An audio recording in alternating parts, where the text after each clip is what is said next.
Bonjour tout le monde, William Clavé de chez RPM en compagnie de la toute nouvelle Honda Prélude 2026.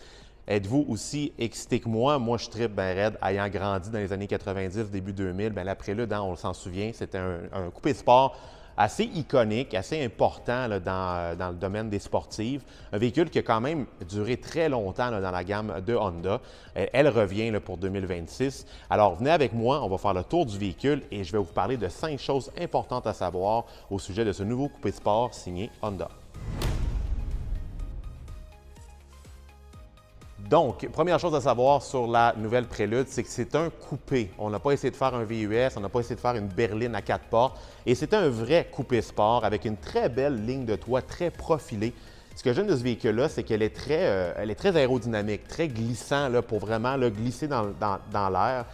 Mais le cockpit est comme une espèce de bulle très isolée. C'est un 2+2. Donc, les places arrière à réserver à des enfants, vraiment plus un biplace, une vraie sportive. Et ce que j'aime surtout de ce modèle-là, c'est qu'elle est beaucoup plus basse et plus large en personne que sur photo, sur vidéo, grâce à des hanches quand même assez bombées là, à l'arrière du véhicule. Ça lui donne une apparence quand même assez large et trapue là, sur la route. On parle quand même d'un véhicule qui est basé sur la Honda Civic, donc au niveau des proportions, ça fait un peu penser à un coupé Honda Civic. Et on se demande bien, pourquoi Honda ramène un coupé sport à une époque où est-ce que les gens achètent surtout des VUS. On le voit, hein, les constructeurs retirent les berlines de leur gamme, les coupés sport, ça n'existe presque plus. Bien, Honda nous fait comprendre qu'on est encore là pour les passionnés de performance, on ne les a pas oubliés.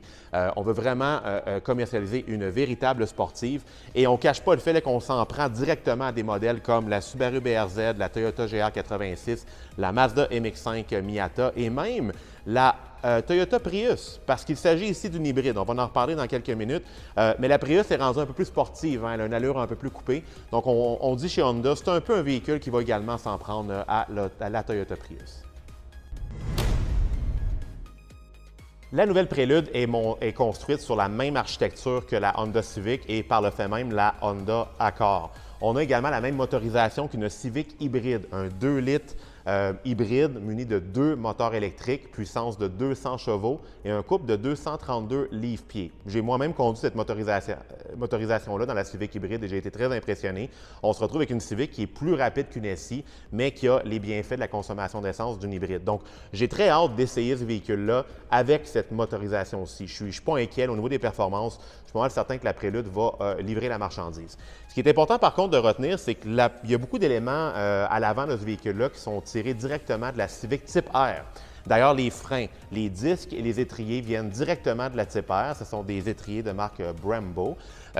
Et la suspension avant, ce qu'on appelle la suspension Dual Axis chez Honda, c'est ce qui permettait à la Civic Type R de presque éliminer l'effet de couple.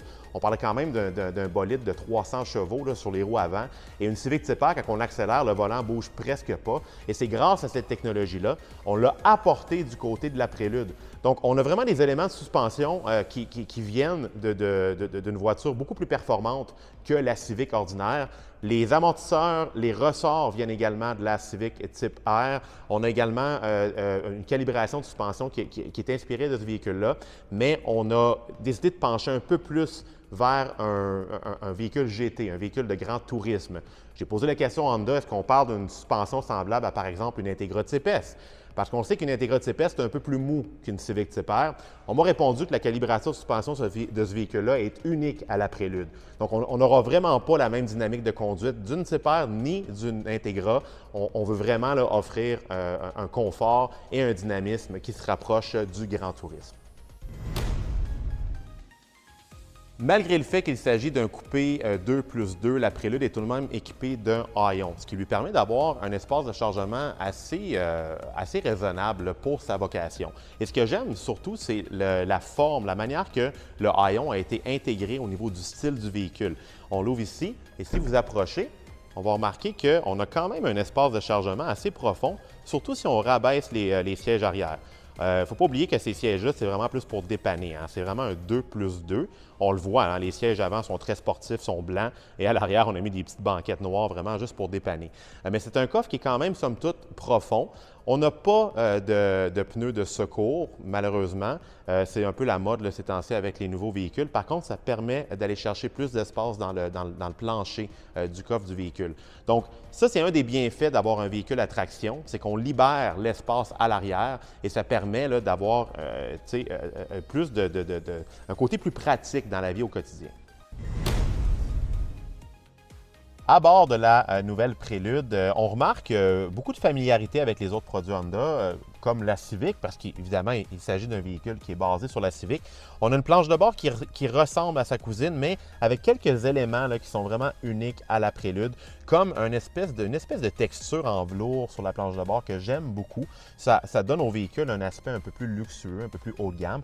On a une signature Prélude là, du côté passager pour nous rappeler qu'on est dans une Prélude. Et la ligne de toit, hein, la ligne de toit qui est très racée, là, vous voyez là, comment que ma tête arrive quand même près du plafond, mais il y a tout de même une bosse dans le plafond, donc ça m'empêche de coller le toit du véhicule avec ma tête. Donc même une grande personne peut tout de même se sentir confortable, mais quand on regarde sur les côtés, on n'oublie jamais qu'il s'agit d'un coupé sport.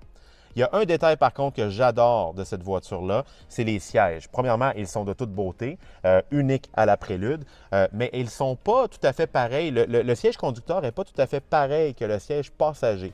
Le soutien latéral et le soutien latéral du fessier sont plus serrés pour le siège conducteur et le siège passager, on a ouvert un peu plus les supports latéraux pour octroyer au siège un confort, on est plus confortable, c'est plus aisé du côté du passager. Donc, touche intéressante, c'est là qu'on voit que Honda met vraiment l'emphase sur l'expérience de conduite. On priorise le conducteur avec ce siège-ci. Et c'est pareil au niveau du volant. On a un volant qui a une meilleure prise en main. Il est plus épais que sur même une Civic SI ou une Type R. Et on a même un indicateur 12 degrés ou midi, comme sur une voiture de course. Encore une fois, là, pour mettre l'accent sur le conducteur.